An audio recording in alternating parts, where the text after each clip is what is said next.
بسم اللہ الرحمن الرحیم الرحمن علم القرآن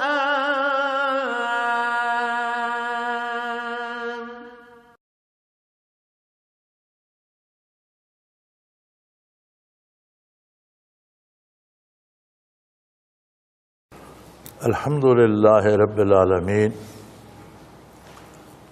والصلاة والسلام علی حبیبہ محمد وآلہ وصحبہ اجمعین۔ اعوذ باللہ من الشیطان الرجیم، بسم اللہ الرحمن الرحیم۔ اللہ یصطفی من الملائکۃ رسلا ومن الناس ان اللہ سمیع بصیر۔ یعلم ما بین ایدیہم وما خلفہم وإلی اللہ ترجع الامور۔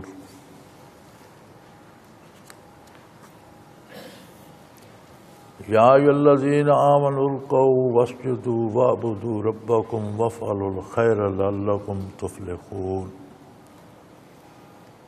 وجاہدوا فی اللہ حق جہادہ هو اجتباکم وما جعل لکم فی الدین من حرج ملۃ ابیکم ابراہیم وسماکم المسلمین من قبل وفی ھذا لیکون الرسول شہیدا علیکم وتکونوا شہداء علی الناس فاقیموا الصلاۃ وآتوا الزکاۃ واعتصموا باللہ ومولاکم فنعم المولا ونعم النصیر۔ اللہم سبحانک لا علم لنا الا ما علمتنا انک انت العلیم الحکیم۔ رب اشرح لی صدری ویسر لی امری واحلل عقدۃ من لسانی یفقہوا قولی۔ رب زدنی علما۔ مولایا صلی وسلم دائما ابدا علی حبیبک خیر الخلق کلہم۔ اللہ یصطفی من الملائکۃ رسلا ومن الناس ان اللہ سمیع بصیر۔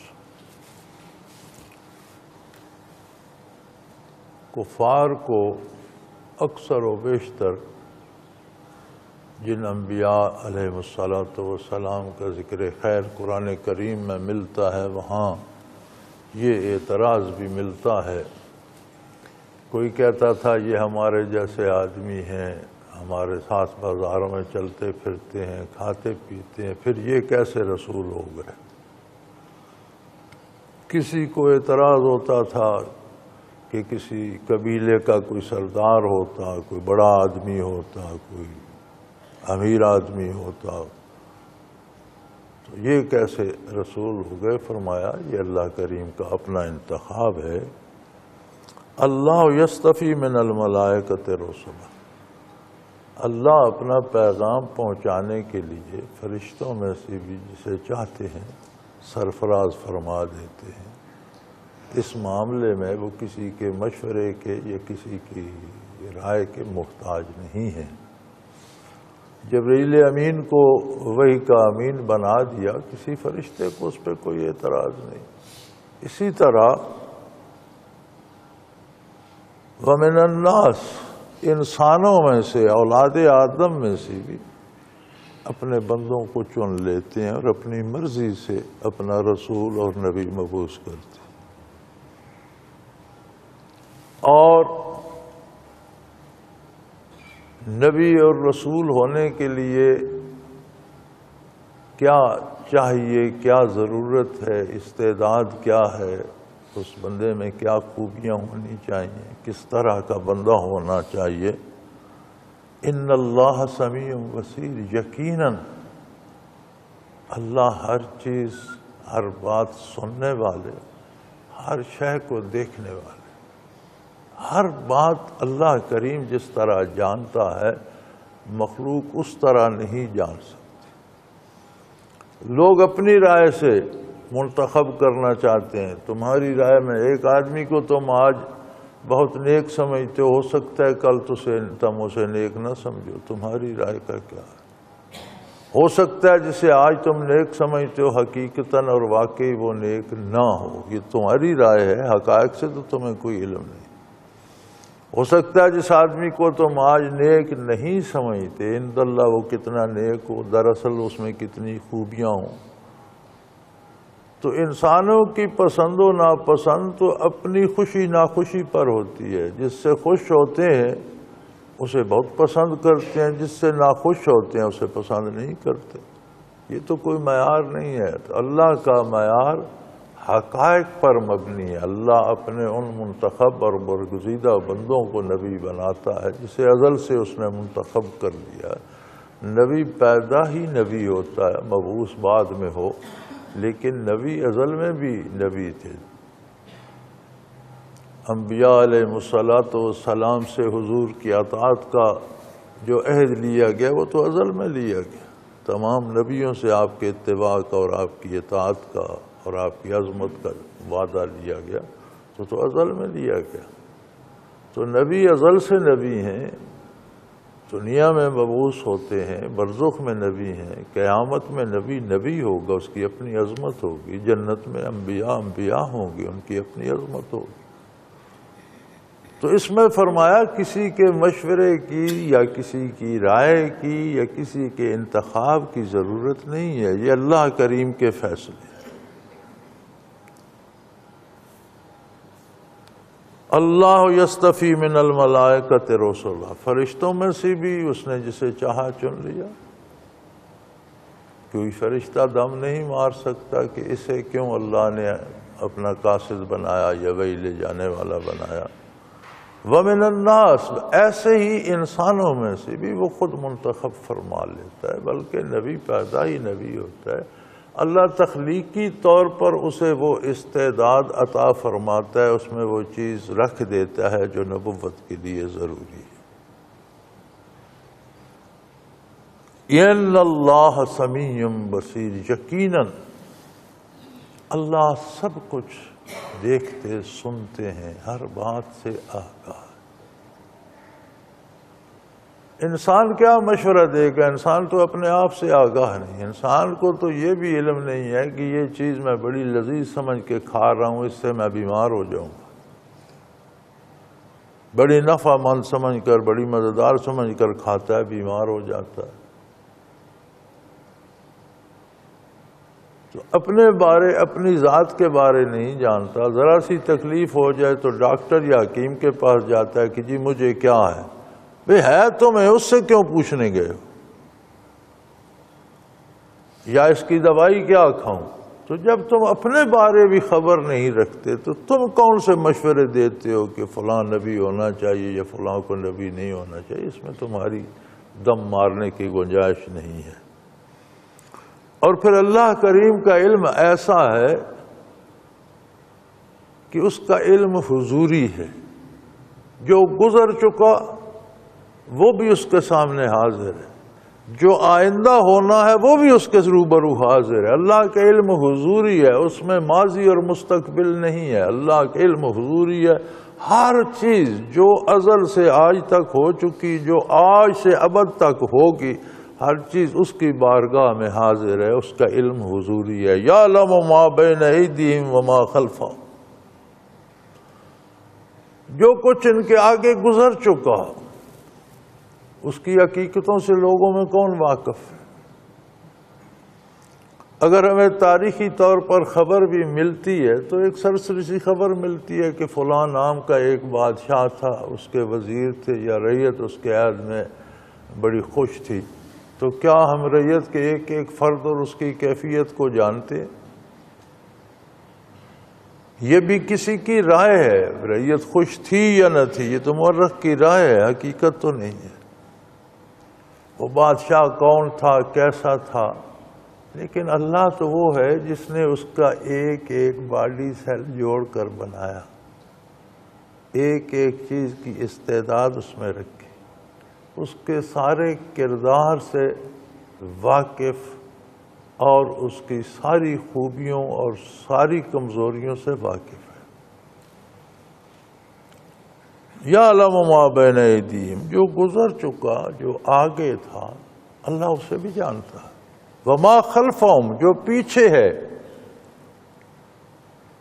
جو آ رہا ہے، جو ابھی گزرنا ہے، تم تو اس سے واقف نہیں. تمہیں تو یہ بھی نہیں پتا کہ اگلے لمحے موت آ جائے گی، یا اگلے لمحے بیماری آ جائے گی، یا اگلے لمحے کوئی حادثہ ہو جائے گا. تم تو نہیں جانتے، وہ جانتا ہے. وَإِلَى اللَّهِ تُرْجَعُ الْأُمُورُ، اور اس کی بارگاہ اتنی عالی ہے کہ ہر کام اس کی بارگاہ ہی کی طرف لوٹتا ہے. ہر چیز کے فیصلے اس کی بارگاہ میں ہوتے ہیں. الی اللہ ترجع الامور، تمام کام اسی کی بارگاہ کی طرف رجوع کرتے ہیں. ہر چیز کا فیصلہ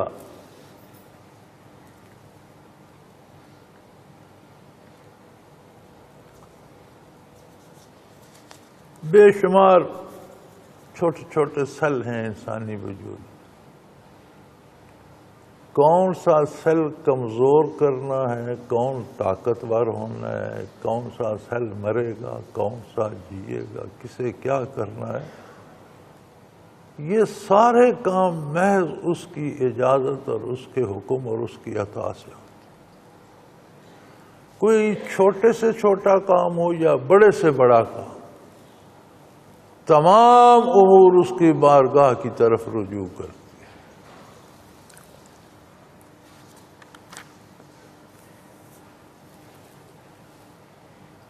لوگوں، تمہارا یہ کام نہیں کہ تم وہ فیصلے جو اللہ نے کیے ہیں ان میں مداخلت کرو. اس نے کسی کا قد چھوٹا بنا دیا، تم کہتے ہو بڑا ہونا چاہیے، لیکن تم کر نہیں سکتے. کسی کا اس نے بڑا بنا دیا، تم کہتے ہو چھوٹا ہونا چاہیے. کہہ سکتے ہو، تم کر نہیں سکتے. جیسی اس نے کسی کی شکل بنا دی، تمہیں پسند نہ آئے تو تم اس کی شکل تبدیل نہیں کر سکتے کہ اپنی پسند کی بنا. خود اپنی شکل تبدیل نہیں کر سکتے جیسی اس نے بنا دی. تو سارے فیصلے اس کی بارگاہ میں ہوتے ہیں. جو کام اس قادر مطلق کے ہیں تم ان میں نہ پڑو. جو تمہارے کرنے کا کام ہے تم وہ کرو. تمہارا کام کیا ہے؟ یا ایھا الذین آمنوا ارکعوا واسجدوا واعبدوا ربکم وافعلوا الخیر لعلکم تفلحون. فرمایا اللہ کی عطا سے تمہیں اگر نور ایمان نصیب ہوا ہے تو ایمان کا مطلب یہ ہے کہ بندہ اپنی ضرورتوں سے آگاہ ہو جائے.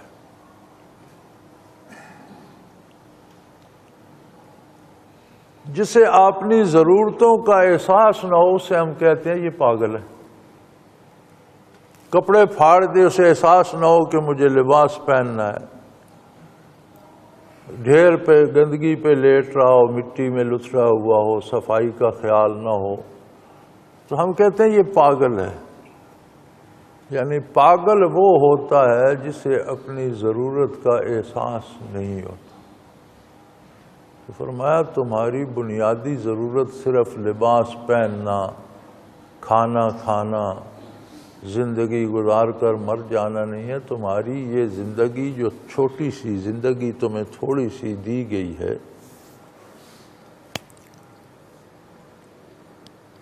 قیامت کو لوگ اٹھیں گے تو سوال ہوگا، ہاں بھائی کتنی دیر رہے دنیا میں، کتنے سال رہے، پھر برزخ میں کتنا لمبا عرصہ گزر گیا. کون آدم علیہ السلام کے زمانے سے جو لوگ فوت ہوئے ہیں برزخ میں بیٹھے ہیں. تو سب کہیں گے یومن او بعد یوم، اللہ کوئی جھٹ پیر ہی رہے ہیں. زیادہ رہے تو ایک دن گزر گیا ہوگا یا دن کا کچھ حصہ، جیسے محاورتاً کہتے ہیں کچھ جھٹ پیر ہی رہے ہیں، کوئی زیادہ دیر نہیں رہے. اس وقت بتایا جائے گا کہ تم نے 80 سال 100 سال دنیا میں گزارے اور ہزاروں صدیاں بیت گئیں تمہیں برزخ میں. آج یوم محشر ہے۔ وہ جو چھوٹا سا تمہارا زندگی کا حصہ دار دنیا میں تھا، اس میں تم نے برزخ کے لیے بھی اپنا سارا راشن جمع کرنا تھا، اور میدان حشر کے لیے، اور آخرت کی دائمی زندگی کے لیے بھی۔ یعنی تم اگر سینکڑوں سال یا سینکڑوں صدیاں برزخ میں رہے، پھر بھی وہ ایک محدود وقت تھا۔ حقیقتاً کوئی نہیں بتا سکتا آج کہ آدم علیہ نبینا علیہ الصلوۃ والسلام کا زمانہ کون سا تھا، اور آج انسانیت کو کتنا عرصہ ہو گیا۔ اس کی حتمی تاریخ چونکہ نہ اللہ نے بتائی، نہ قرآن نے بتائی، اللہ کی کتاب نے، نہ اللہ کے رسول صلی اللہ علیہ وسلم نے، تو کوئی نہیں جانتا۔ اندازے ہیں، اب اندازے کروڑوں سالوں تک ہیں۔ انسانی ہڈیوں کے فاصل ملتے ہیں جو جم کر پتھر بن گئے۔ ایک خاص طرح کی مٹی ہوتی ہے ایک جگہ، اللہ کریم نے مختلف خصوصیات ہر جگہ رکھی ہیں، مٹی کی بھی ہر چپے میں الگ تاثیر ہے۔ تو وہ مٹی کوئی ریت نما سی ہوتی ہے، وہ جتنی تراوت ہوتی ہے ہڈیوں میں جذب کر لیتی ہے، اور اس میں ہڈیاں خشک ہو کر پتھر بن جاتی ہیں، فاصل بن جاتی ہیں۔ اسے فاصل کہتے ہیں، جو جانوروں کے بھی بن جاتے ہیں فاصل، درختوں کے بن جاتے ہیں فاصل، انسانی وجود کی ہڈیوں کے بن جاتے ہیں۔ تو انسانی فاصل ملتے ہیں، میرے عجائب گھر میں بھی کئی پڑے ہیں۔ تو جس کی عمر کم بھی بتائیں لیبارٹری والے، تو وہ کہتے ہیں یہ جو ہڈی ہے اور انسانی ہڈی ہے، یہ کروڑوں سال کے بعد جا کر فاصل بنتا ہے۔ یعنی کہ ان کی عمر 2 کروڑ سال، 2.5 کروڑ سال ہوتی ہے، جو انسانی وجود کی ہڈیوں کے فاصل بن گئے ہیں۔ یہ صدیوں میں نہیں، یہ کروڑوں سالوں میں، 100 صدی میں، 200 صدی بعد جا فاصل، 150 صدی بعد جا کر فاصل بنتا ہے۔ تو یہ فاصل بتاتے ہیں کہ کروڑوں سال پہلے سے انسان آباد تھا، پھر وہ مرا زمین میں دفن ہوا۔ یہ اندازے ہیں سارے۔ تو فرمایا برزخ میں اگر تمہیں اتنا لمبا عرصہ رہنا ہے، اور پھر میدان حشر کے بعد تو پھر زندگی ختم ہی نہ ہوگی، عبدالآباد رہنا ہے، تو وہاں تم کیا کھاؤ گے، کیا پیو گے، کیا پہنو گے، تمہارا گھر کیسا ہوگا، کمرے کیسے ہوں گے، عمارت کیسی ہوگی، راشن کہاں سے لوگے، پکانا کھانا کیا ہوگا، اس سارے کا اہتمام تمہیں ان چند سالوں میں کرنا ہے جو بلوغت سے لے کر مرنے تک تمہارے پاس 5 سال ہیں، 10 ہیں، 20 ہیں، 50 ہیں، 100 ہے۔ جتنی مہلت تمہیں یہاں ملی ہے، یہاں تمہیں وہ جمع کرنا ہے، جتنا جمع کر سکو۔ یا اللہ وہ راشن کہاں سے ملے گا؟ کتنا آٹا خریدیں، کتنی دالیں خریدیں، کتنے پیاز اور مسالے خریدیں، کتنے برتن خریدیں، کتنی چارپائیاں، کتنا فرنیچر۔ فرمایا اس سارا خریدنا ہے تمہیں۔ یا ایھا الذین آمنوا ارکعوا، تمہیں سر تسلیم خم کرنا ہے اللہ رب العالمین کے ساتھ۔ تمہیں اپنے دل کی گہرائی سے اس کے سامنے سر تسلیم خم کر دینے کی، یا اللہ میری نہ کوئی مرضی، نہ میرا کوئی مشورہ، مجھے بتا مجھے کیا کرنا ہے، جو تو فرمائے گا میں کرتا رہوں۔ اور یہی نہیں، واسجدوا، انتہائی تذلل، اپنے نہ ہونے کا اقرار، سجدہ کرو۔ آپ نے دیکھا اب تو بات فلموں تک آ گئی ہے، نہ بادشاہ رہے نہ بادشاہتیں، کہیں خال خال ہیں بھی تو وہ بھی برادرانہ ہی بادشاہتیں ہیں۔ اب وہ روب داب بادشاہوں کا اور وہ چیزیں نہیں رہیں، زمانہ بدل گیا ہے، لوگ بدل گئے ہیں، لوگوں کی سوچ بدل گئی ہے۔ لیکن آپ نے دیکھا شاہی دربار میں جو آتا ہے وہ جھک کر سلام کرتا ہے۔ یہ جھک کر کیوں کرتے ہیں؟ بادشاہ کو بھی تو سیدھا کھڑے ہو کر سلام کیا جا سکتا۔ یہ جھکنے سے مراد ہوتی ہے کہ میں آپ کا فرما بردار ہوں۔ شاہی دربار میں جو سلام کے لیے آتا ہے وہ سلام بھی کرتا ہے اور جھک کر سلام کرتا ہے۔ جھکتا کیوں ہے؟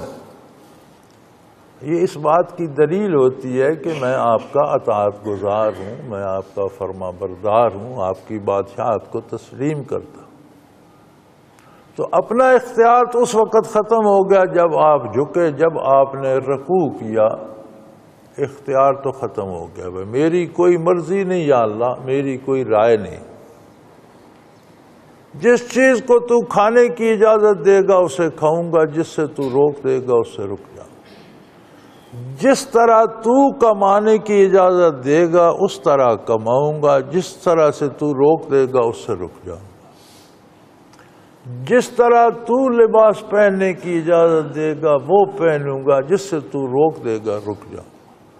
جس طرح تو رشتے نبھانے کا حکم دے گا والدین سے، بزرگوں سے، بھائیوں سے، عزیزوں سے، دوستوں سے، قوم سے، ملک سے، اس طرح نبھاؤں گا۔ جہاں سے تو روک دے گا رک جاؤں گا۔ تو فرمایا تمہارا کام یہ ہے کہ اس تھوڑے سے عرصے میں کمال اطاعت اختیار کر لو، سر تسلیم خم کرو اللہ کی بارگاہ میں، رکوع کرو اور پھر سجدے کرو۔ وسجدو، سجود سے مراد ہوتی ہے کہ مطلقاً اپنا اختیار چھوڑ دیں، دونوں گھٹنے، دونوں پاؤں، دونوں ہاتھ زمین پر رکھ کر ناک اور پیشانی زمین پر رکھ دینا کہ میرا جو کچھ تھا وہ آپ کا، میرے پاس اب کچھ نہیں۔ اپنی پسند، اپنی مرضی، اپنی رائے ختم ہو۔ فرمایا لوگوں تمہارے کرنے کا یہ کام ہے۔ اس بحث میں نہ پڑھو کہ فلاں کو رسول کیوں بنایا، کیوں نہیں بنایا، یہ تمہارا کام ہے۔ تمہارا کام یہ ہے کہ اگر تمہیں نور ایمان نصیب ہوا ہے، بات مومنوں سے ہو رہی ہے، یہ عام آدمیوں سے نہیں۔ یا ایھا الذین آمنوا، مومنین کو احساس دلایا جا رہا ہے اس کی ضرورت کا۔ یاد رکھیں جب ہمیں اپنی ضرورتوں کا احساس ہوتا ہے، ہمارا ایک لباس پرانا ہو کر پھٹ جاتا ہے، اسے ہم مرمت کرتے ہیں، دھو کے رکھ لیتے ہیں کہ چلو باہر لوگوں میں پہننے والا نہیں، گھر کے اندر تو استعمال کریں، پھینکتے نہیں ہیں۔ جوتا پرانا ہو جاتا ہے تو ہم کہتے ہیں نیا خرید لیا ہے، اسے رکھ دو یار، بارش کے دن کیچڑ میں کام آئے۔ پرانے جوتے کو رکھ کر کیا کرتے ہو؟ ہمارے گھر بھرے ہوئے ہیں پرانے برتنوں سے، پرانے جوتوں سے، پرانے کپڑوں سے، ہم پھینکتے نہیں ڈرتے ہوئے کہ کپڑے گھر کے اندر پہن لیں گے، سوتے وقت پہن لیں گے پرانے کپڑے، یہ پرانا جوتا بارش میں کام آ جائے گا، یہ پرانا برتن اندر گھر کے کھانے کے تو کام آتا رہے گا، مہمانوں کو نئے برتن میں دے دیں۔ یہ ہوتا ہے احساس ضرورت۔ آخرت کی ضرورت کا ہمیں احساس نہیں ہے۔ کوئی بندہ 10 دن نمازیں پڑھ لے تو وہ اللہ پر احسان کیے بیٹھا ہوتا ہے، اور اس کا خیال ہوتا ہے کہ اب دنیا کا نظام میرے کہنے پہ چلے، جو میں کہہ دوں وہ ہو جائے۔ بھئی تم نے کیا تیر مارا ہے؟ اپنی ضرورت کے لیے، اپنی کل کی ضرورت کے لیے چیزیں جمع کر رہے ہو، اللہ پر کون سا احسان کر رہے ہو؟ کسی اور پر بھی کوئی احسان نہیں ہے۔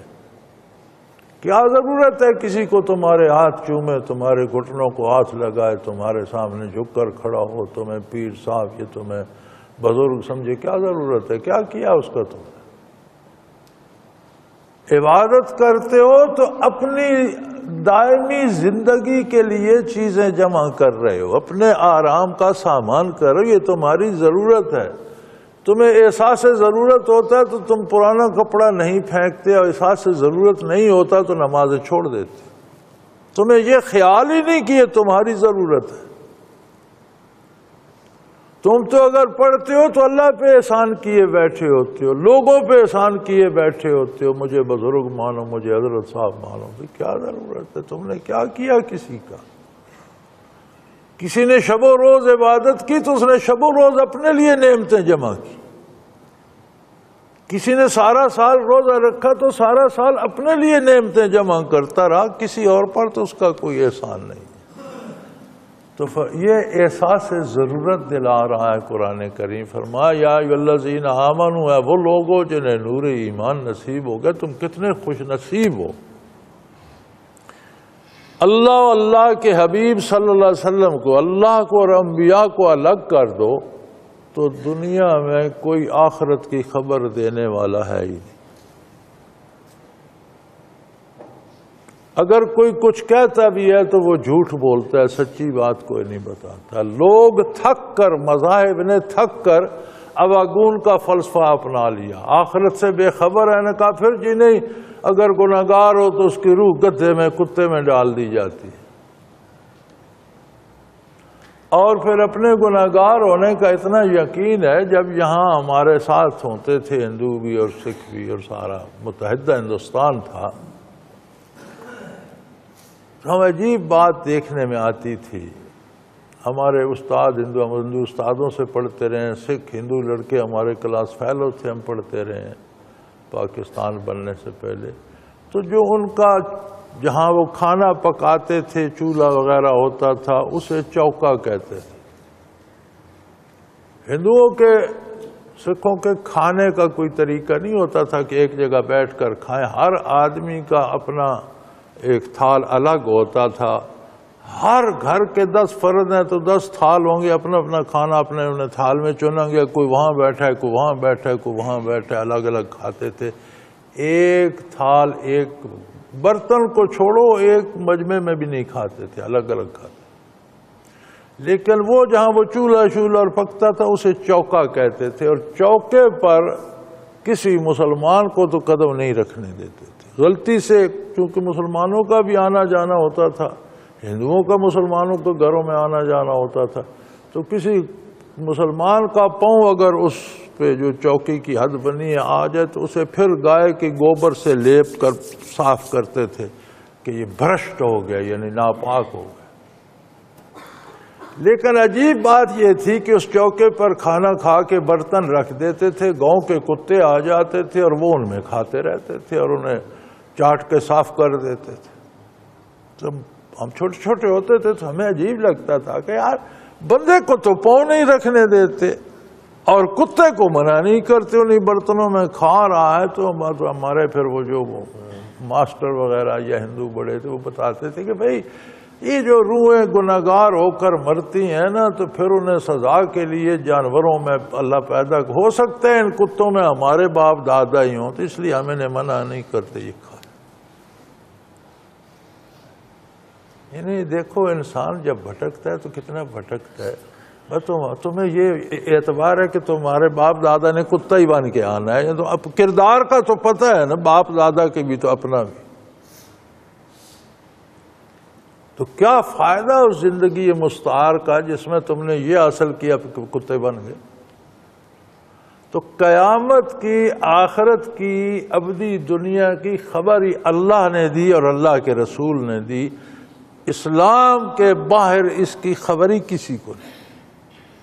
تو اللہ کریم فرماتے ہیں ایمان والو، جب تمہارے پاس یہ سچی خبر آ گئی، تمہیں پتہ ہے برزخ میں کیا ہوگا، تمہیں پتہ ہے قیامت ہوگی اس دن کیا ہوگا، تمہیں پتہ ہے قیامت کے بعد لمبی زندگی ہے، تو وہاں کا سامان جمع، اپنا کام کرو، نہ ختم ہونے والی زندگی کے لیے چیزیں جمع کرو۔ ایک بندے نے 10 دن کے لیے باہر ملک سے جانا ہو تو 2 دن تو وہ کسی سے بات نہیں کرتا کہ میں اپنی پیکنگ کر لوں، باہر جا کر پتہ چلے گا کہ بنیان گھر رہ گئی، جراب کا 1 پاؤں لے آیا ہوں، 1 گھر رہ گیا، فلاں چیز لایا ہوں، فلاں رہ گئی، قمیض لے آیا ہوں، اس کے ساتھ کی شلوار رہ گئی، شلوار نیلی ہے، قمیض پیلی اٹھا لایا۔ تو وہ اس میں اتنا مگن ہوتا ہے، کہتا ہے میرے ساتھ بات ہی نہ کرو، مجھے چیزیں جوڑ لینے دو تاکہ باہر جا کر مجھے پریشانی نہ ہو۔ وہ کہتے ہیں مجھے پیکنگ کرنے دو۔ اللہ کریم فرما رہے ہیں اپنی پیکنگ کرو، کل نزا کے وقت تمہیں کس چیز کی ضرورت پیش آئے گی، موت کے بعد قبر میں کیا کرو گے، برزخ میں کیا کرو گے، میدان حشر میں کیا کیا ضرورت ہے، اس کے بعد اپنی زندگی میں پہنو گے کیا، کھاؤ گے کیا، گھر کیسا ہوگا، رہو گے کہاں، اس کی فکر کرو۔ فرمایا یا ایھا الذین آمنوا ارکعوا واسجدوا، اللہ کے سامنے رکوع کرو، سر تسلیم خم کرو، اللہ کے سامنے انتہائی عاجزی اور تذلل کرو کہ یا اللہ میں کچھ نہیں ہوں، تو ہی سب کچھ ہے، جو تو فرمائے گا میں وہی کروں گا۔ وَاعْبُدُوا رَبَّكُمْ، اور اس کی عبادت کرو کہ وہ تمہارا پروردگار ہے، وہ تمہارا رب ہے۔ اس نے تمہیں خاک سے، ذرہ خاک سے انسان بنایا، اس نے تمہیں نبی کی امت میں داخلے کی توفیق بخشی، اس نے تمہیں صحت دی، اس نے تمہیں زندگی دی، اس نے تمہیں فرصت دی، اس نے تمہیں دنیا کی بے شمار نعمتیں دی، ایک وجود میں صحت، آنکھیں، بصارت، دماغ، دل، کیا کیا نہیں دیا اس نے، اور کیا کیا نعمتیں نہیں دیں۔ اس لیے ضروری ہے کہ اس کی عبادت کرو۔ پھر عبادت اس کی ضرورت نہیں، عبادت پھر تمہاری ضرورت ہے۔ اللہ کو تمہاری عبادت کی ضرورت نہیں، وہ تو تمہارا رب ہے، پروردگار ہے، ہر چیز دینے والا ہے، تم سے لینا کچھ نہیں اسے، وہ ہر شے دینے والا ہے۔ پھر جو عبادت کرتے ہو وہ تمہاری ضرورت ہے، تمہیں فردہ قیامت ایک ایک چیز کی ضرورت پڑے گی تو کیا کرو گے؟ وَافْعَلُوا الْخَيْرَ، بھلے کام کرو، اچھے کام کرو، نیکی کرو، بھلائی کرو، سچ بولو، حلال کھاؤ، اللہ کی عبادت کرو۔ اور جب عبادت اطاعت کو کہتے ہیں، جب تمہاری زندگی اطاعت میں ڈھل جائے گی تو تمہارا اٹھنا، بیٹھنا، سونا، جاگنا، ملنا، بچھڑنا، کام کرنا، ملازمت کرنا، مزدوری کرنا، روزی کمانا، بچے پالنا، سب عبادت بن جائے گی، سب تمہاری آخرت کا سامان۔ تم دنیا کی زندگی بھی انجوائے کرتے رہو اور اسی میں سامان آخرت بھی بنتا رہے، کتنی عجیب بات ہے۔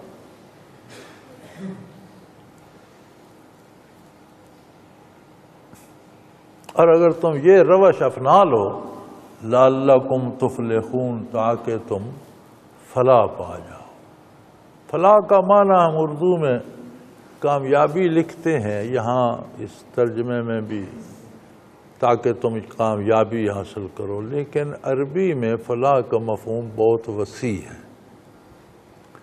فلاح اس کامیابی کو کہتے ہیں جو ہر حال میں کامیابی ہو، یعنی زندگی میں کامیابی، موت میں کامیابی، برزخ میں کامیابی، میدان حشر میں کامیابی، عبدالآباد، ہر طرح ہر جگہ کامیابی کو فلاح کہتے ہیں۔ یہ جو مؤذن کہتا ہے نا حی علی الفلاح، آؤ کامیابی کی طرف، کہ یہ کامیابی کا راستہ ہے جس سے تمام مراحل میں کامیابی نصیب ہوتی ہے۔ تو فرمایا رکوع کرو، سجود کرو، اپنے پروردگار کی عبادت اور اطاعت کرو، وافعلوا الخیر، اچھے کام کرو تاکہ تم کامیابی حاصل کر لو۔ جب کامیاب ہو گئے تو پھر تمہاری کمائی کی ضرورت نہیں، پھر اس کی عطا کو دیکھنا۔ تم نے جو کچھ کیا وہ تو تمہاری حیثیت کے مطابق ہے، اس پر جو انعام دے گا وہ اس کی اپنی شان کے مطابق۔ وَجَاهِدُوا فِي اللَّهِ حَقَّ جِهَادِهِ، اللہ کی راہ میں اس قدر محنت کرو کہ محنت کرنے کا حق ادا ہو جائے۔ وَجَاهِدُوا فِي اللَّهِ حَقَّ جِهَادِهِ، اللہ کی راہ میں محنت کرو اور اس قدر محنت کرو کہ محنت کرنے کا حق ادا ہو۔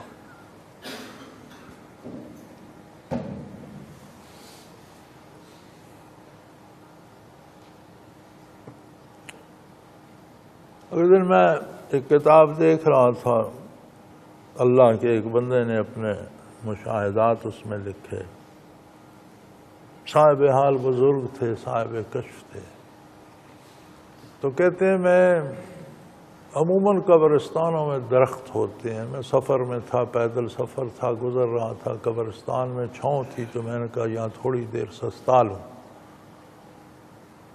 تو میں نے کہا جب میں نے بیٹھنا ہی ہے تو میں 2 رکعت نفل پڑھ لوں اور پھر ذرا لیٹ جاتا ہوں، آرام کر لیں. میں نے 2 رکعت نفل ادا کیے. یہ عجیب لوگ ہوتے ہیں، چلتے پھرتے بھی باوضو ہوتے ہیں. کہیں سستانا ہے تو پہلے 2 نفل تو پڑھ لو. ضرورت کا احساس ہوتا ہے انہیں کہ یہ میری ضرورت ہے. تو فرماتے ہیں میں نوافل سے فارغ ہو کر آنکھیں بند کی آرام کرنے کے لیے تو مجھے صاحب قبر نظر آئے. تو وہ حسرت کر رہے تھے، کہہ رہے تھے کہ یہ جو 2 رکعت تم نے پڑھی ہیں، اے کاش ہمیں اب اس کی فرصت مل جائے تو دنیا اور جو کچھ دنیا میں اس سے سب سے زیادہ یہ 2 رکعت قیمتی ہیں.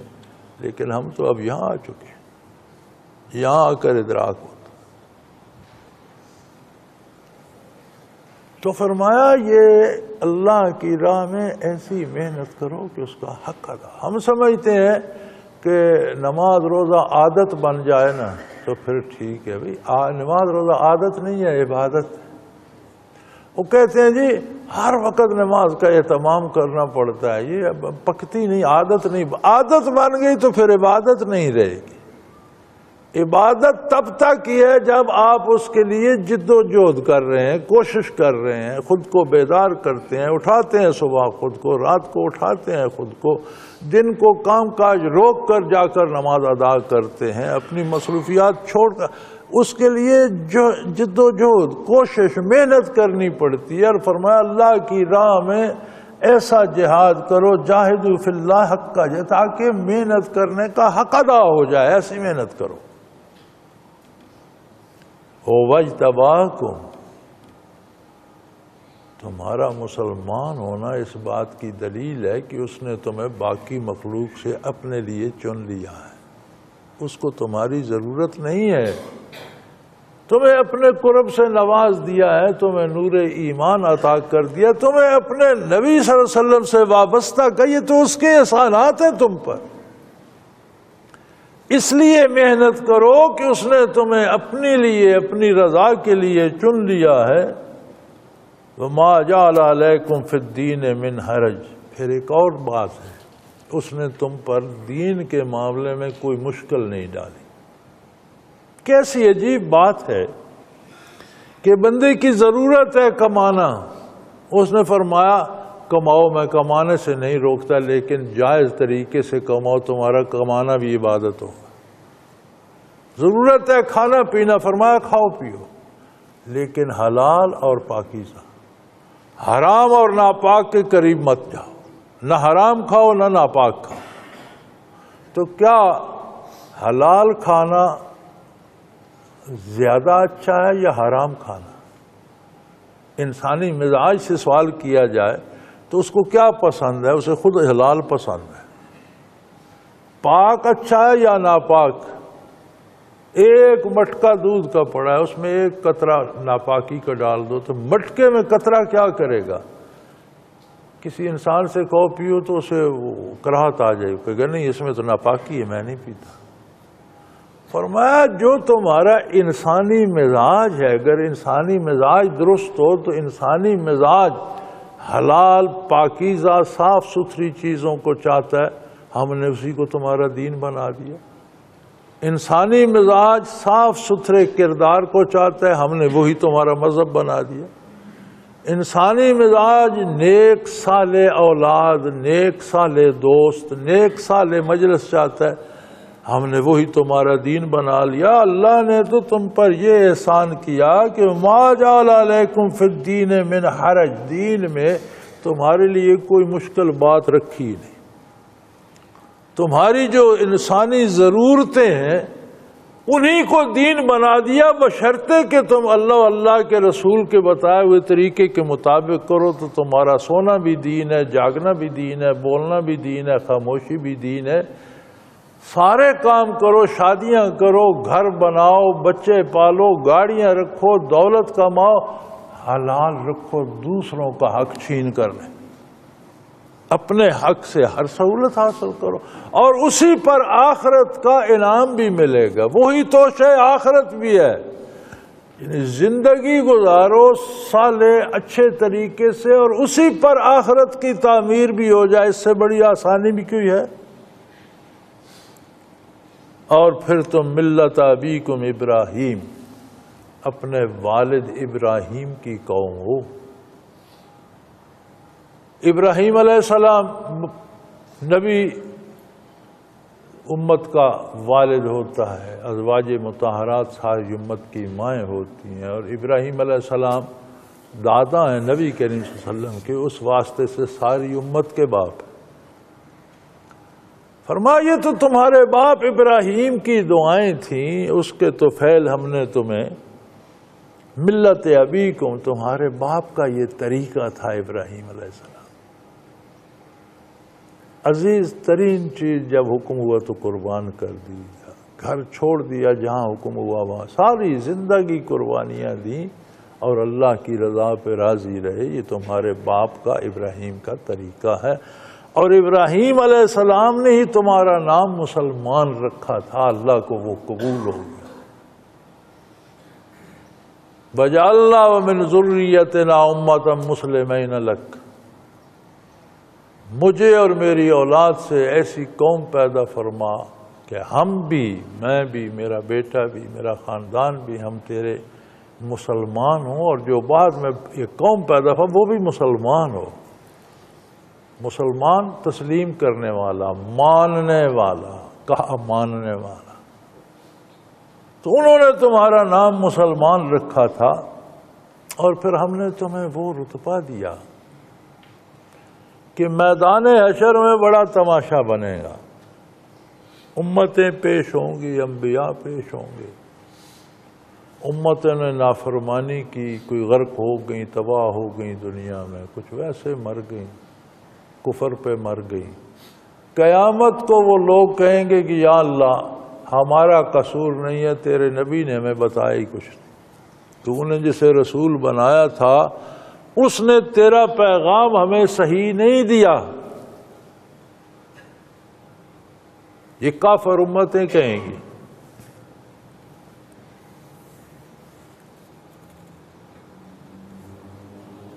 من قبل وفی ھذا، شروع سے اور اب بھی، لیکون الرسول شہیدا علیکم، تمہاری مسلمانی تب ہوگی جب میرا رسول تم پر گواہی دے گا کہ یہ بندہ میرا امتی ہے۔ تمہارے کہنے سے بات نہیں بنے گی۔ میدان حشر میں جب محمد الرسول اللہ فرمائیں گے یہ میرا غلام ہے، اسے میں مانوں گا کہ یہ مسلمان ہے۔ اور پھر جب انبیاء کی تعلیمات کا کافر امتیں انکار کریں گی تو ان پر میں تم سے گواہی لوں گا کہ تم بتاؤ، تو تم بتاؤ گے کہ یا اللہ یہ کافر جھوٹ بولتے ہیں، ہمیں تیری کتاب نے، تیرے رسول نے بتایا تھا کہ ہر نبی نے اپنی تبلیغ کا حق ادا کیا، یہ جھوٹ بول رہے ہیں۔ تو تمہاری شہادت پر تم سے پہلے گزرنے والی امتوں کے فیصلے ہوں گے، یعنی اللہ نے تمہیں کن عظمتوں پہ بٹھا دیا،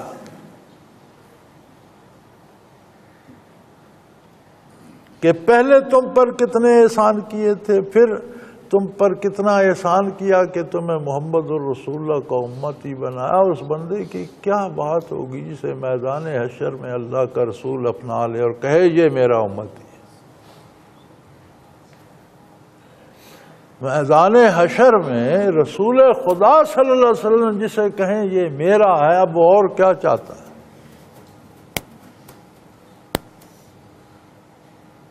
اور پھر تمہاری گواہی سابق انبیاء کو چاہیے ہوگی، جب ان کی امتیں الزام لگائیں گی جی ہمیں بتایا ہی نہیں گیا، تو تم گواہی دو گے یا اللہ ہم اس بات کے گواہ ہیں کہ تیرے ہر نبی نے اپنی امت کو تیری بات پہنچانے کا حق ادا کر دیا، اور ہم اس لیے گواہ ہیں کہ ہمیں اصدق الصادقین تیرے رسول صلی اللہ علیہ وسلم نے یہ بات بتائی، تیرے کتاب نے ہمیں، تیرے قرآن نے یہ بات بتائی، ہم گواہ ہیں۔ تو تم لوگوں پر گواہ ہو گئے۔ وَأَقِیمُوا الصَّلَاةَ وَآتُوا الزَّکَاةَ، پھر وہی بات آ گئی، تمہارا یعنی احساس دلایا جا رہا ہے کہ تمہاری ضرورت کیا ہے۔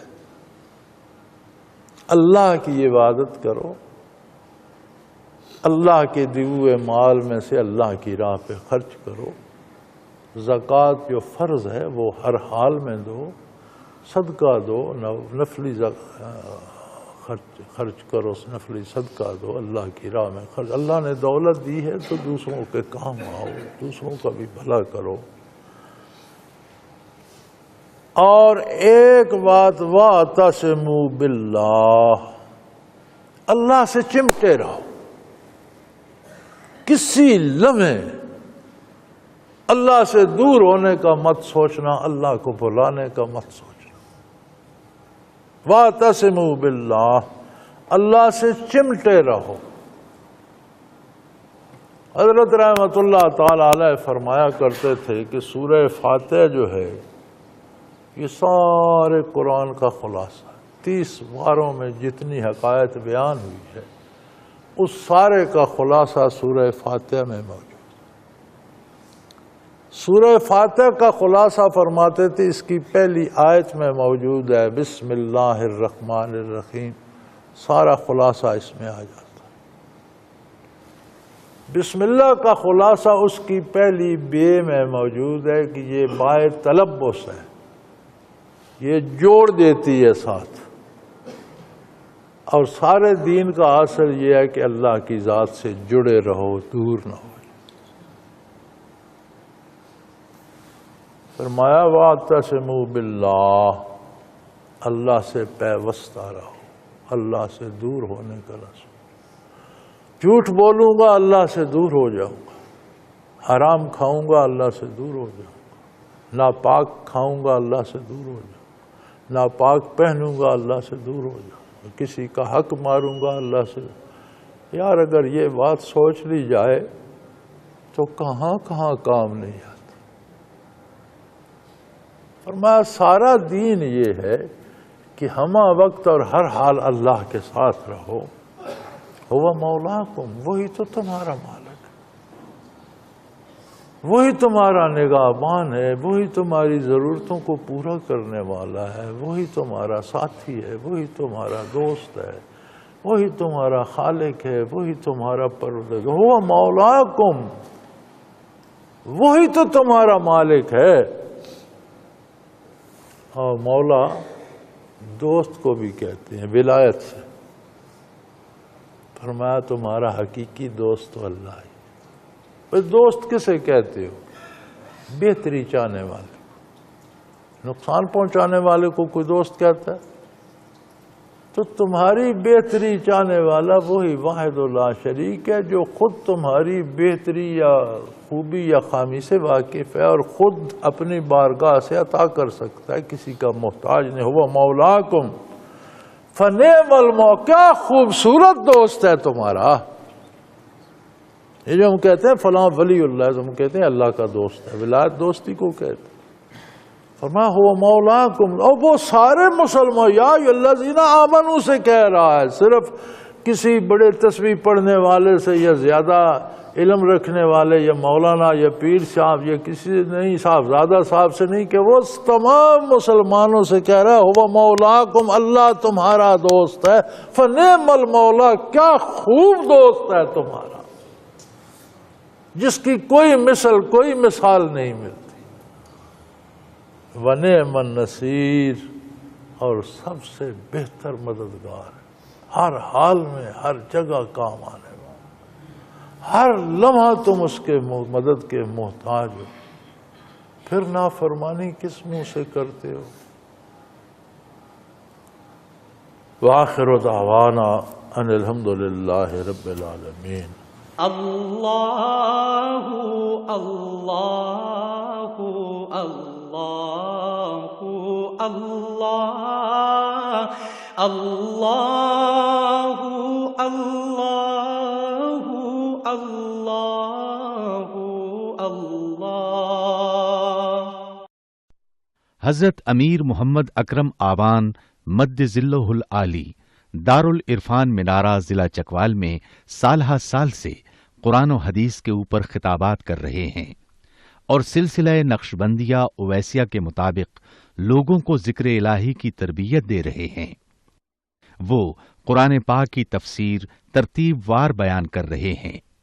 تفسیر قرآن کو وہ موجودہ ملکی اور بین الاقوامی حالات کے مطابق بیان کرتے ہیں۔